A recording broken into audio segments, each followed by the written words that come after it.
ಗಂಡನಿಗೆ ಗೊತ್ತಾಗದ ರಹಸ್ಯ. ಭಾವನಾತ್ಮಕ ಕುಟುಂಬ ಕಥೆ. ಜೋರಾಗಿ ಮಳೆ ಸುರಿಯುತ್ತಿತ್ತು. ರಾತ್ರಿ 10 ಗಂಟೆ. ಮನೆಯ ಹಾಲ್ನಲ್ಲಿ ಕೇವಲ ಟಿವಿಯ ಬೆಳಕು ಮಾತ್ರ ಹೊಳೆಯುತ್ತಿತ್ತು. ಅನಿತಾ ಕಿಟಕಿಯ ಬಳಿ ನಿಂತು ಹೊರಗೆ ಬೀಳುತ್ತಿದ್ದ ಮಳೆಯನ್ನ ನೋಡುತ್ತಿದ್ಳು. ಕೈಯಲ್ಲಿ ಮೊಬೈಲ್, ಮುಖದಲ್ಲಿ ವಿಚಿತ್ರ ಆತಂಕ. ಅವಳ ಗಂಡ ರಾಘವ್ ಇನ್ನು ಮನೆಗೆ ಬಂದಿರಲಿಲ್ಲ. ಮೀಟಿಂಗ್ ಇದೆ, ಲೇಟ್ ಆಗುತ್ತೆ ಎಂದು ಅವನ ಮೆಸೇಜ್ ಕಳಿಸಿದ್ದ. ಆದರೆ ಅನಿತಾಳ ಮನಸ್ಸಲ್ಲಿ ನಡೆಯುತ್ತಿದ್ದದು ಬೇರೆ. ಅವಳ ಮೊಬೈಲ್ ಮತ್ತೆ ವೈಬ್ರೇಟ್ ಆಯಿತು. ನಾನು ಹೊರಗೆ ಕಾಯ್ತಿದ್ದೀನಿ. ಆ ಮೆಸೇಜ್ ನೋಡಿ ಅವಳ ಕೈಗಳು ನಡುಗಿದ್ವು. ಅವಳು ನಿಧಾನವಾಗಿ ಬೆಡ್ರೂಮ್ ಕಡೆ ನೋಡಿದ್ಲು. ಅಲ್ಲಿ ಅವಳ 5 ವರ್ಷದ ಮಗ ಆರವ್ ಗಾಢ ನಿದ್ರೆಯಲ್ಲಿ ಮಲಗಿದ್ದ. ಅವಳು ಕಣ್ಣನ್ನು ಮುಚ್ಚಿಕೊಂಡಳು. ಇದು ತಪ್ಪು, ನಾನು ಹೋಗಬಾರ್ದು ಎಂದು ಮನಸ್ಸು ಹೇಳುತ್ತಿತ್ತು. ಆದರೆ ಇನ್ನೊಂದು ಮನಸ್ಸು ಒಮ್ಮೆ ಮಾತ್ರ ಮಾತಾಡಿ ಬರ್ತೀನಿ ಎಂದು ಒತ್ತಾಯಿಸುತ್ತಿತ್ತು.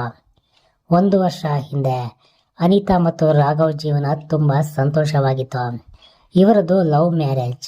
ಮೊದಲ 2 ವರ್ಷ ಇಬ್ಬರು ಒಬ್ಬರನ್ನೊಬ್ಬರು ಬಿಟ್ಟು ಒಂದು ಕ್ಷಣವೂ ಕೂಡ ಇರ್ತಾ ಇರಲಿಲ್ಲ. ಪ್ರತಿ ಸಂಡೇ ಔಟಿಂಗ್, ರಾತ್ರಿ ಲಾಂಗ್ ಡ್ರೈವ್, ಚಿಕ್ಕ ಚಿಕ್ಕ ಸರ್ಪ್ರೈಸಸ್. ಆದರೆ ರಾಘವ್ ಬಿಸಿನೆಸ್ ಶುರು ಮಾಡಿದ ನಂತರ ಎಲ್ಲವೂ ಬದಲಾಯಿತು. Phone calls, meeting, tension. ಹಣ ಏನೋ ಬರ್ತಿತ್ತು, ಆದರೆ ಸಮಯ ಕಳೆದು ಹೋಗ್ತಿತ್ತು. ನಿನಗಾಗಿ ಮಾಡ್ತಿದ್ದೀನಿ ಅನಿತಾ ಎಂದು ಅವನು ಯಾವಾಗಲೂ ಹೇಳ್ತಿದ್ದ. ಆದರೆ ಅನಿತಾಗೆ ಬೇಕಾಗಿದ್ದು ಹಣವಲ್ಲ, ಅವಳ ಜೊತೆ ಮಾತನಾಡುವ ಒಬ್ಬ ವ್ಯಕ್ತಿ.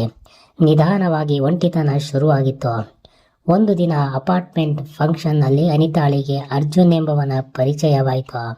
ಅವನು ಹೊಸದಾಗಿ ಅಲ್ಲಿಗೆ ಶಿಫ್ಟ್ ಆಗಿದ್ದ. ಮೊದಲ ದಿನಗಳು ಸ್ಮಾರ್ಟ್, ಕಾಲ್ಮ್, ರೆಸ್ಪೆಕ್ಟ್ಫುಲ್ ಆಗಿದ್ವು. ಸ್ವಲ್ಪ ದಿನದವರೆಗೆ ಸಿಂಪಲ್ ಆಗಿ ಹಾಯ್ ಬಾಯ್ ಮಾತ್ರ ನಡೀತಾ ಇತ್ತು. ಆದರೆ ಒಂದು ದಿನ ಲಿಫ್ಟ್ನಲ್ಲಿ, ನೀವು ತುಂಬ ಸ್ಯಾಡ್ ಆಗಿದ್ದೀರಾ ಕಾಣ್ತೀರಾ ಎಂದು ಅರ್ಜುನ್ ಕೇಳ್ದ. ಅನಿತಾ ಕ್ಷಣಕಾಲ ಅಚ್ಚರಿಗೊಂಡಳು. ಯಾಕೆಂದರೆ ಅವಳ ಮನಸ್ಸಿನ ನೋವನ್ನು ಗಮನಿಸಿದ ಮೊದಲ ವ್ಯಕ್ತಿ ಅವನೇ ಆಗಿದ್ದ. ಹಾಗೆ ಮಾತುಗಳು ಕೂಡ ಹೆಚ್ಚಾದವು. ಮುಂದಿನ ದಿನಗಳಿಂದ morning walk, casual chat, coffee, WhatsApp messages, ಹೀಗೆ ನಿಧಾನವಾಗಿ ಸ್ನೇಹ ಹೆಚ್ಚಾಯಿತು. ಅರ್ಜುನ್ ಯಾವತ್ತೂ ಕೂಡ ಮಿತಿಮೀರಿ ಮಾತನಾಡಲಿಲ್ಲ. ಆದರೆ ಅವನು ಕೇಳುತ್ತಿದ್ದ, ಅವಳನ್ನು ಅರ್ಥ ಮಾಡಿಕೊಳ್ಳುತ್ತಿದ್ದ. ಅದೇ ಅನಿತಾಳ ಮನಸ್ಸನ್ನು ಅವನ ಕಡೆ ಸೆಳೆಯತೊಡಗಿತು. ಒಂದು ದಿನ ರಾತ್ರಿ ರಾಘವ್ ಎಷ್ಟು ಹೊತ್ತು ಆದರೂ ಬರಲೇ ಇಲ್ಲ. ಆ ದಿನ ಅನಿತಾಳ ಬರ್ತ್ಡೇ ಕೂಡ ಆಗಿತ್ತು. ಅವಳು ಸಂಪೂರ್ಣ ಸಿದ್ಧವಾಗಿ ರಾಘವ್ಗಾಗಿ ತುಂಬ ಸಮಯದಿಂದ ಕಾಯುತ್ತಿದ್ಲು. ಆಗಲೇ ರಾತ್ರಿ 11 ಗಂಟೆ ಆಗಿತ್ತು. ಫೋನ್ ಮಾಡಿದ್ಲು. ಬ್ಯುಸಿ ಇದ್ದೀನಿ, ನೀನು ಸ್ಲೀಪ್ ಮಾಡು ಎಂದು ರಾಘವ್ ಕಟ್ ಮಾಡಿದ. ಅನಿತಾಳ ಕಣ್ಣಲ್ಲಿ ನೀರು ತುಂಬಿತು. ಆ ಸಮಯದಲ್ಲಿ ಒಂದು ಮೆಸೇಜ್ ಬಂತು. ಹ್ಯಾಪಿ ಬರ್ಡೇ, ಯಾರಾದರೂ ನಿಮ್ಮ ಸ್ಮೈಲ್ ಕಾಪಾಡಬೇಕು. ಅದು ಅರ್ಜುನ್ ಮೆಸೇಜ್ ಆಗಿತ್ತು. ಆ ಒಂದು ಮೆಸೇಜ್ ಅವಳ ಹೃದಯವನ್ನು ಮುಟ್ಟಿತು. ನಿಧಾನವಾಗಿ ಭಾವನೆ ಹುಟ್ಟಿತು. ಆ ದಿನದ ನಂತರ ಅನಿತಾ ಅರ್ಜುನ್ನ ಜೊತೆ ಹೆಚ್ಚು ಮಾತನಾಡಲು ಶುರು ಮಾಡಿದ್ಲು. ಅವಳು ನಗಲು ಆರಂಭಿಸಿದ್ಲು. ಬಹಳ ದಿನಗಳ ನಂತರ ಅವಳ ಜೀವನದಲ್ಲಿ ಯಾರೋ ಅವಳನ್ನು ಗಮನಿಸುತ್ತಿದ್ರು. ಒಂದು ದಿನ ಕಾಫಿ ಶಾಪ್ನಲ್ಲಿ, ನೀವು ಡಿಸರ್ವ್ ಮಾಡೋ ಜೀವನ ಬೇರೆ ಅನಿತಾ ಎಂದು ಅರ್ಜುನ್ ಹೇಳಿದ. ಆ ಕ್ಷಣದಲ್ಲಿ ಇಬ್ಬರ ಮಧ್ಯೆ ಒಂದು ಮೌನ ಭಾವನೆ ಹುಟ್ಟಿತ್ತು. ಅದರ ನಂತರ ಅವರು ಸೀಕ್ರೆಟ್ ಆಗಿ ಬೇಟೆಯಾಗತೊಡಗಿದ್ರು. ಯಾವ ತಪ್ಪು ಮಾಡುತ್ತಿಲ್ಲ ಎಂದು ಅನಿತಾ ತನ್ನನ್ನು ತಾನು ಸಮಾಧಾನಪಡಿಸಿಕೊಳ್ಳುತ್ತಿದ್ಲು. ನಾವು ಫ್ರೆಂಡ್ಸ್ ಮಾತ್ರ. ಇದು ಅವಳ ಹೃದಯಕ್ಕೆ ಸತ್ಯ ಗೊತ್ತಿತ್ತು. ಆದರೆ ಒಂದು ದಿನ ಗಂಡ ಅನುಮಾನ ಪಡುವ ದಿನ ಬಂದೇ ಬಿಡ್ತು. ಒಂದು ದಿನ ರಾಘವ್ ಮನೆಗೆ ಬೇಗ ಬಂದ. ಅನಿತಾ ಕಿಚನ್ನಲ್ಲಿ ಫೋನ್ನಲ್ಲಿ ನಗುತ್ತಾ ಮಾತನಾಡ್ತಿದ್ಲು.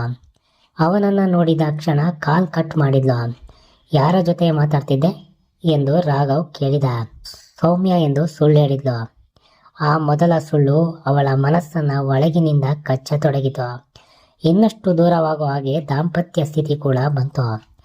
ಆ ರಾತ್ರಿ ರಾಘವ್ ಹತ್ತಿರ ಬಂದಾಗ ಅನಿತಾಳಿಗೆ ಗಿಲ್ಟ್ ಫೀಲ್ ಆಗೋಕೆ ಶುರುವಾಯಿತು. ಅವಳು ಕೂಡ ದೂರ ಸರಿದ್ಲು. ಏನಾಯಿತು ಎಂದು ಅವನು ಕೇಳಿದ. ತಲೆನೋವು ಎಂದು ಹೇಳಿದ್ಲು. ಆದರೆ ನಿಜವಾಗಿ ಅವಳ ಮನಸ್ಸು 2 ಭಾಗವಾಗಿತ್ತು.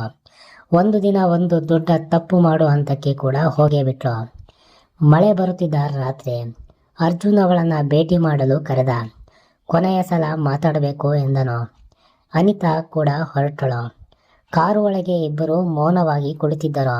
ನಾನು ಈ ಸಿಟಿ ಬಿಡ್ತಿದ್ದೀನಿ ಎಂದು ಅರ್ಜುನ್ ಕೂಡ ಹೇಳಿದ. ಅನಿತಾಳ ಹೃದಯ ಬಡಿತ ಜೋರಾಗಿ ಹೊಡೆಯತೊಡಗಿತು. ಯಾಕೆ ಅಂತ ಕೇಳಿದ್ಲು. ಯಾಕೆಂದ್ರೆ ನಾನು ನಿಮ್ಮನ್ನ ಪ್ರೀತಿಸೋಕೆ ಶುರು ಮಾಡಿದ್ದೀನಿ. ಅವಳು ಮಾತಾಡಲಿಲ್ಲ. ಕಣ್ಣಲ್ಲಿ ನೀರು ತುಂಬಿತು. ಅದೇ ಸಮಯದಲ್ಲಿ ರಾಘವ್ ಮನೆಗೆ ಬಂದ. ಅನಿತಾ ಮನೆಯಲ್ಲಿ ಇಲ್ಲ. ಫೋನ್ ಅನ್ರೀಚಬಲ್ ಕೂಡ ಆಗಿತ್ತು. ಅವನ ಮನಸ್ಸಿಗೆ ವಿಚಿತ್ರ ಭಯ ಕೂಡ ಶುರುವಾಯಿತು. ಅವನು CCTV ಚೆಕ್ ಮಾಡ್ದ. ಅನಿತಾ ಕಾರಿಗೆ ಹತ್ತಿ ಹೋಗಿದ್ದು ಕಾಣಿಸಿತು. ರಾಘವ್ ಬೆಚ್ಚಿಬಿದ್ದ. ಅನಿತಾಳ ರಹಸ್ಯ ಹೊರಬರುವ ಸಮಯ ಬಂದೇ ಬಿಡ್ತು. ರಾತ್ರಿ 1 ಗಂಟೆಗೆ ಅನಿತಾ ಮನೆಗೆ ಬಂದಳು. ಡೋರ್ ಓಪನ್ ಆಗಿತ್ತು. ರಾಘವ್ ಸೋಫಾ ಮೇಲೆ ಕುಳಿತಿದ್ದ. ಅವನ ಕಣ್ಣುಗಳು ಕೆಂಪಾಗಿದ್ವು. ಎಲ್ಲಿ ಹೋಗಿದ್ದೆ ಎಂದು ಶಾಂತವಾಗಿ ಕೇಳಿದ. ಅನಿತಾಳಿಗೆ ಮಾತೇ ಬರಲಿಲ್ಲ. ಯಾರ ಜೊತೆ ಹೋಗಿದ್ದೆ? ಅವಳು ಮೌನ ಆಗಿಬಿಟ್ಲು. ರಾಘವ್ ಮೊಬೈಲ್ ತೋರಿಸಿದ. ಅದರಲ್ಲಿ CCTV ಫುಟೇಜ್ ಇತ್ತು. ಆ ಕ್ಷಣದಲ್ಲಿ ಅವಳ ಎಲ್ಲ ಸುಳ್ಳುಗಳು ಕುಸಿದು ಬಿದ್ದುವು. ನಾನು ತಪ್ಪು ಮಾಡಿದ್ದೀನಿ ಎಂದು ಅನಿತಾ ಅತ್ತಳು. ನಾನು ನಿನಗೆ ಸಮಯ ಕೊಡಲಿಲ್ಲ, ಆದರೆ ನೀನು ಇದನ್ನೇ ಆಯ್ಕೆ ಮಾಡಿಕೊಂಡೆಯಾ ಎಂದು ರಾಘವ್ ಕೇಳಿದ. ಅವನ ಧ್ವನಿಯಲ್ಲಿ ಕೋಪಕ್ಕಿಂತ ಹೆಚ್ಚು ನೋವಿತ್ತು. ಅದೇ ಅನಿತಾಳ ಹೃದಯ ಕೂಡ ಒಡಿಸಿತು. ಅಷ್ಟರಲ್ಲಿ ಚಿಕ್ಕ ಆರವ್ ಕೂಡ ಎದ್ದು ಬಂದ. ಅಮ್ಮ, ಯಾಕೆ ಹತ್ತಿದೀಯಾ? ಅವನು ಇಬ್ಬರ ಕೈ ಹಿಡಿದ. ನೀವಿಬ್ರು ಫೈಟ್ ಮಾಡಬೇಡಿ. ಆ ಚಿಕ್ಕ ಮಾತು ಇಬ್ಬರ ಮನಸ್ಸನ್ನು ನಡಗಿಸಿತು. ಅರ್ಜುನ್ನ ಕೊನೆಯ ಮೆಸೇಜ್. ಅನಿತಾಳ ಮೊಬೈಲ್ಗೆ ಮೆಸೇಜ್ ಬಂತು. ನಿಮ್ಮ ಕುಟುಂಬ ಹಾಳಾಗೋದು ನಾನು ನೋಡೋಕ್ಕಾಗಲ್ಲ. ನೀವು ಒಳ್ಳೆ ಅಮ್ಮ, ಒಳ್ಳೆ ಹೆಂಡತಿ. ಗುಡ್ ಬಾಯ್. ಅವಳು ಕೂಡ ಮೆಸೇಜ್ ನೋಡಿ ಜೋರಾಗಿ ಹತ್ತಳು. ಅವಳಿಗೆ ಅರ್ಥ ಆಯಿತು. ಅವಳು ಪ್ರೀತಿ ಹುಡುಕ್ಲಿಲ್ಲ, ಅವಳು ಗಮನ ಹುಡುಕ್ತಿದ್ಲು. ಕೆಲವು ದಿನಗಳ ನಂತರ ರಾಘವ್ ಮತ್ತು ಅನಿತಾ ರಿಲೇಶನ್ಶಿಪ್ ಕೌನ್ಸಲಿಂಗ್ಗೆ ಹೋದ್ರು. ನಿಧಾನವಾಗಿ ಮತ್ತೆ ಮಾತನಾಡಲು ಶುರು ಮಾಡಿದ್ರು. ಒಬ್ಬರನ್ನೊಬ್ಬರು ಕೇಳಿಕೊಳ್ಳಲು ಶುರು ಮಾಡಿದ್ರು. ಒಂದು ದಿನ ರಾಘವ್ ಅನಿತಾಳಿಗೆ ಹೇಳಿದ, ನಾನು ಹಣ ಸಂಪಾದಿಸೋದರಲ್ಲಿ ಬ್ಯುಸಿಯಾಗಿ ನಿನ್ನನ್ನೇ ಕಳೆದುಕೊಳ್ಳೋ ಹಂತಕ್ಕೆ ಬಂದಿದ್ದೆ. ಅನಿತಾಳ ಕಣ್ಣಲ್ಲಿ ನೀರು ತುಂಬಿತು. ಕೆಲವು ರಹಸ್ಯಗಳು ಮನೆಯನ್ನೇ ಒಡೆದು ಹಾಕ್ಬೋದು, ಆದರೆ ಕೆಲವೊಮ್ಮೆ ಒಂದು ಸತ್ಯ ಒಪ್ಪಿಕೊಳ್ಳುವ ಧೈರ್ಯ ಒಂದು ಕುಟುಂಬವನ್ನು ಮತ್ತೆ ಕಾಪಾಡ್ಬೋದು. ಪ್ರೀತಿ ಅಂದರೆ ಕೇವಲ ಹಣ ಅಲ್ಲ, ಕೇವಲ ಫಿಸಿಕಲ್ ಪ್ರೆಸೆನ್ಸ್ ಕೂಡ ಅಲ್ಲ. ನಾನು ನಿನ್ನ ಜೊತೆ ಇದ್ದೀನಿ ಎಂದು ಮನಸ್ಸಿನಿಂದ ಹೇಳುವ ಒಂದು ಅದ್ಭುತ ಸಮಯ ಅಷ್ಟೇ. ಒಂದು ವೇಳೆ ಆ ಸಮಯ ಕಳೆದು ಹೋದಾಗ ಇಂಥ ರಹಸ್ಯಗಳು ದಾಂಪತ್ಯದಲ್ಲಿ ಸಹಜವಾಗಿ ಹುಟ್ಟುತ್ತೆ. ಸ್ನೇಹಿತರೆ, ಈ ಕತೆ ಬಗ್ಗೆ ನಿಮಗೇನು ಅನಿಸ್ತು ಅಂತ ದಯವಿಟ್ಟು ಕಮೆಂಟ್ನಲ್ಲಿ ತಿಳಿಸಿ. ಇದೇ ರೀತಿಯ ಇಂಟ್ರೆಸ್ಟ್ ಕಥೆಯೊಂದಿಗೆ ಮುಂದಿನ ಸಂಚಿಕೆಯಲ್ಲಿ ಸಿಗ್ತೇನೆ ಅಂತ ಹೇಳ್ತಾ ಎಲ್ರಿಗೂ ಕೂಡ ಧನ್ಯವಾದ.